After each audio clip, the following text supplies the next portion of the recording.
Doug Roberts from Conquest Scents is spending a few days with us at camp in search of mature whitetail here in South Texas. Well, the first few days we got down here, it was a little warmer, but it's a rut. So there was deer moving all the time. So as soon as we got set up, in fact, the first 3 sits, we never really got set in, and there were already deer coming in.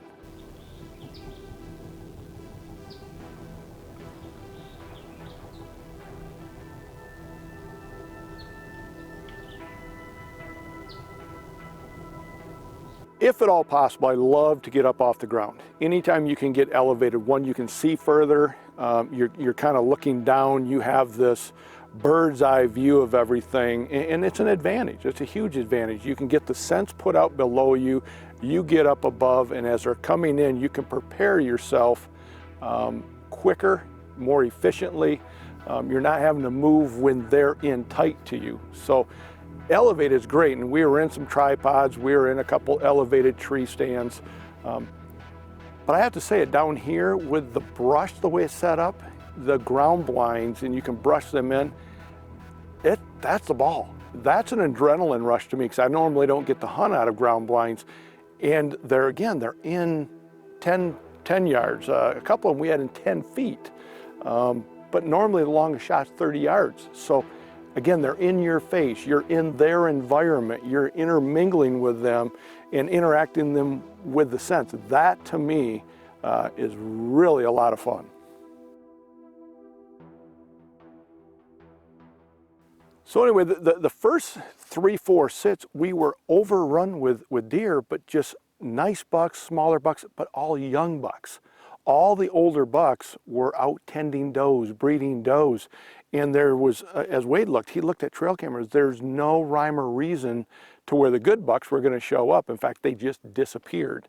And so we were really bouncing around from stand to stand and setup to setup. And again, we'd put the scent firing unit out with the VS1, we'd put the EverCalm out, and just created a barrier, a zone around the blind is what we really did.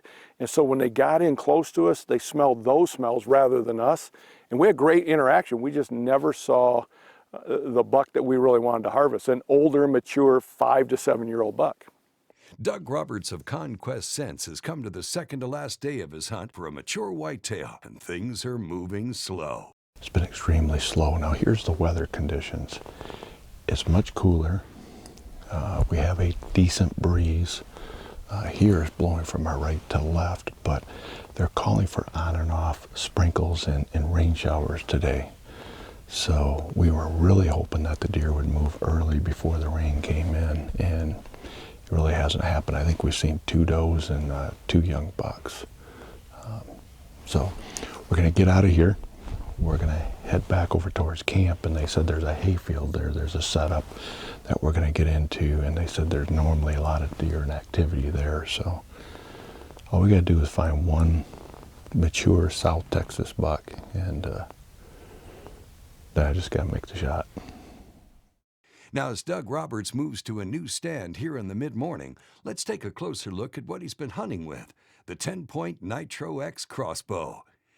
Coming down here in the last number of years, I've used the TenPoint crossbow, and this year they sent me the Nitro. And this thing is amazing. Not only is it small and compact, and when you actually cock it, it actually gets smaller, so it's easier to get around, especially through this brush here in Texas. Everything grabs you, pokes you, hooks you, sticks you, bites you, whatever, but it's hard to get through this stuff. And so with this, it's small, lightweight, and compact, and you can just one-hand it through there. But the power, the speed and the power. I mean, right now my bow is set at 424 feet per second. That's a rocket. It is the best crossbow I've ever put in my hands, and it's been a blast hunting with it down here. This is what's so nice about this TenPoint. It's got so much power, but at the same time you can just sit and crank it, and most crossbows you cannot recock without standing up and using your foot and pulling. This one I can just sit and just crank it right up.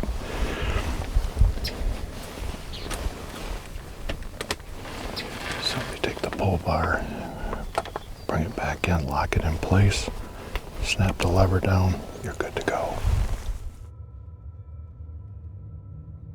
We're still very overcast, but we've come to what they call the hayfield. We got this old farm fence here. You got a little pasture off to our right. Again, we got the wind coming into us at about 2 o'clock, so that setup's perfect.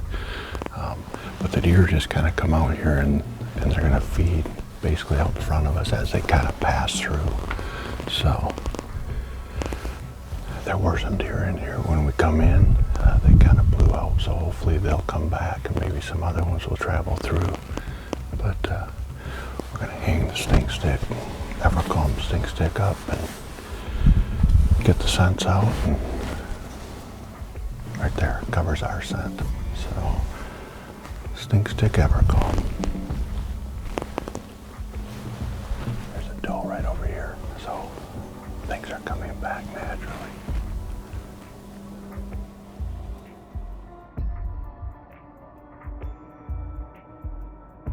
Within 15, 20 minutes, all of a sudden a couple does kind of come in, then a couple of young bucks come in. Actually, I think it was 2 young little spikers came in first and jumped that fence, and I thought, man, that's cool, that's kind of neat, you know, it's right there in your face.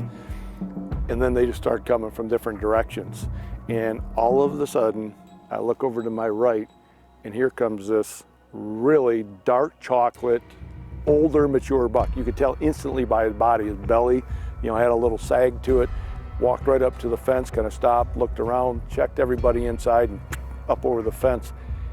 And as soon as he landed, I went, that's the buck I want. Nice 10-point, had a couple little extra kickers. The left G2, I think, was split, had a fork, like a mule deer fork. And we just then had to wait to get him to come in to where I could get a shot.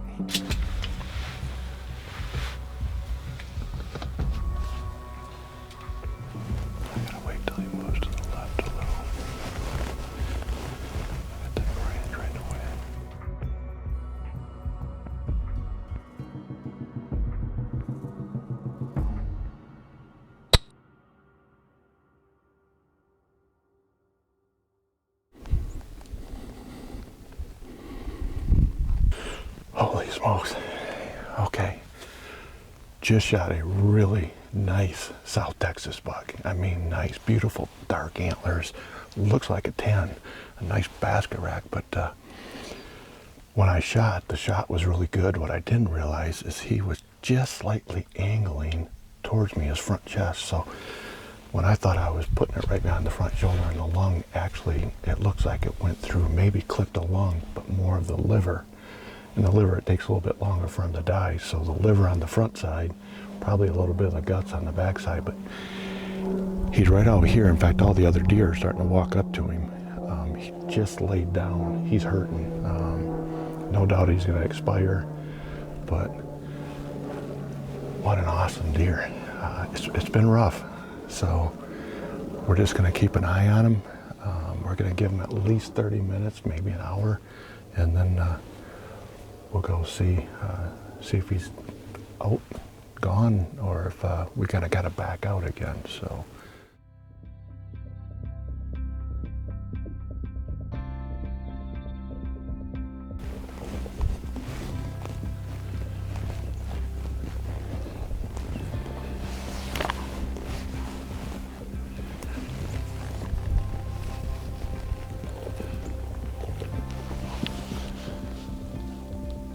Oh, he's dead. He's dead. Oh, man.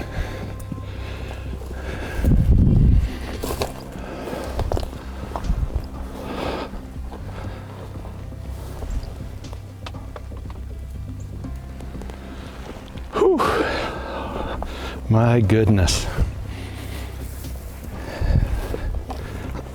Holy cow. Thank you, dear Lord.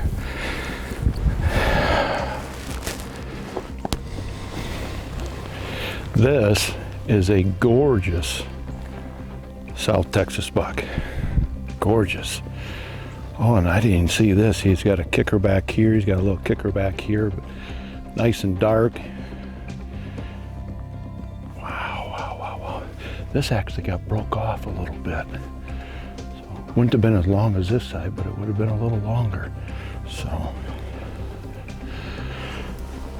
Yeah, the shot actually, we were right, the shot actually looked good on the entrance here, but he was angled a little bit to me, and so it went actually right behind all the vitals and through the guts on the other side. So it was a good thing we gave him this little bit of time to kind of go down, but look at how those beams wrap completely around.